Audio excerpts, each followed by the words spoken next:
Accidentally deleted files. In 60 seconds, I'll show safe Windows recovery steps. First, open the recycle bin and restore files with a right-click. If that fails, check file history or previous versions to restore older copies. For deeper recovery, install Microsoft File Recovery and use the WinFor tool. Run WinFor with source and destination drives and choose regular or segment mode.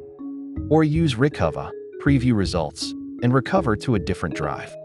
Now macOS. Quick steps to recover deleted files on a Mac. Start by checking the trash and use Put Back to restore items. If you have backups open Time Machine, choose a date, then click Restore. For deeper recovery, install Disk Drill or run PhotoRec for a full disk scan. Important: stop using the affected drive and always recover files to an external disk. That's it. Recover deleted files on PC and Mac. Backup regularly and learn more.